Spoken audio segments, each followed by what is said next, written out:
Welcome to the Seahawks Forever podcast. In-depth analysis on everything Seahawks. And now, here's your host, Dan Viens. Your Seattle Seahawks have one of the youngest rosters in the league.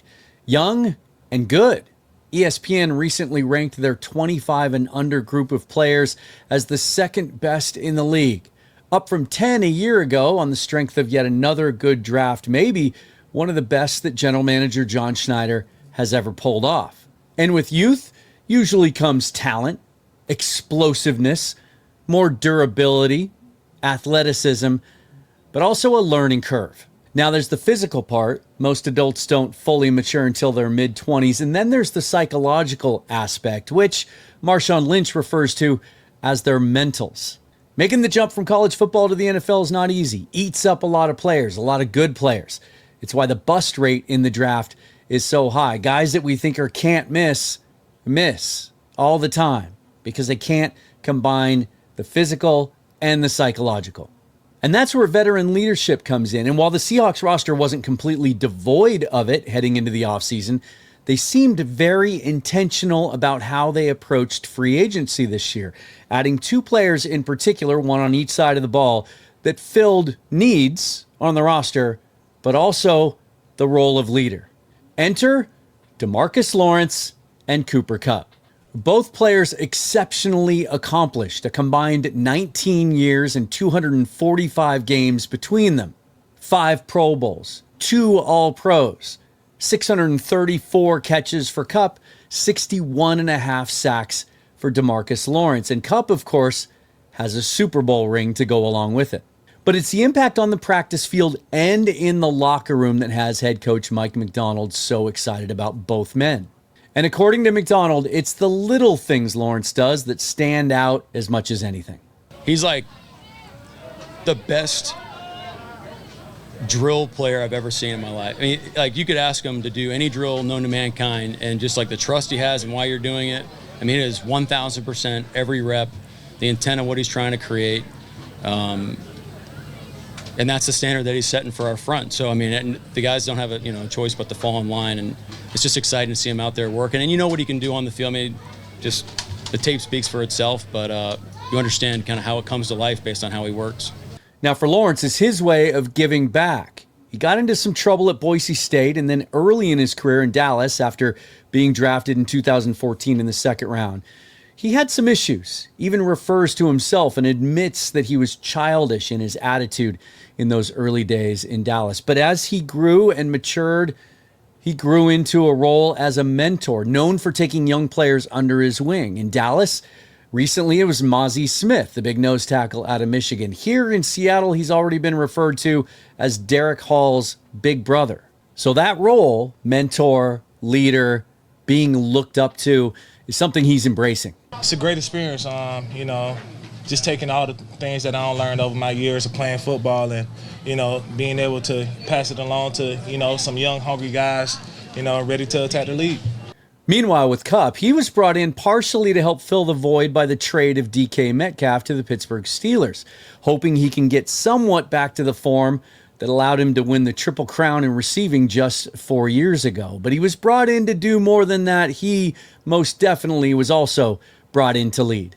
As the years have gone on, the shift that happens just natural. I mean, you come in as a rookie and you are just trying to figure it out. You're trying to get through camp, being in a new city, and all the different things that come along with that. And you're trying to build yourself into being an impactful player for the organization.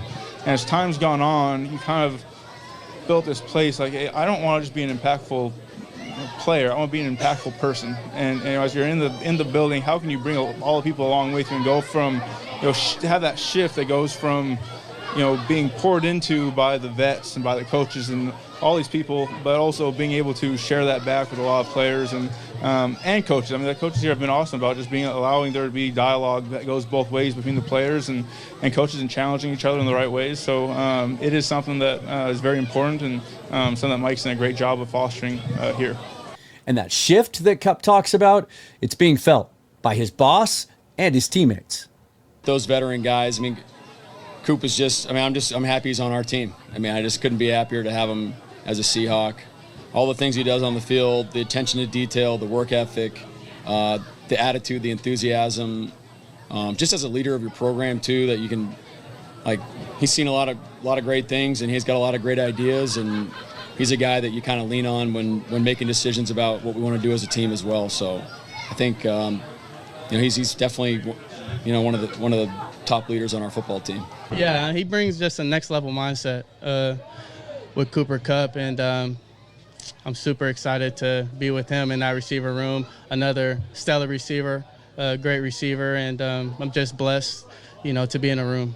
And maybe the best part about this story for the Seahawks is that these two players were only available on the open market because of injuries. For Lawrence, it was a foot injury that forced him to miss the last 11 games last year after getting off to a tremendous start in the first 4. For Kupp, it was a high ankle sprain, robbed him of 5 games last year, but it was just the latest in a string of injuries for him that resulted in him missing a total of 18 games over the previous 3 seasons. They were available because of the injuries.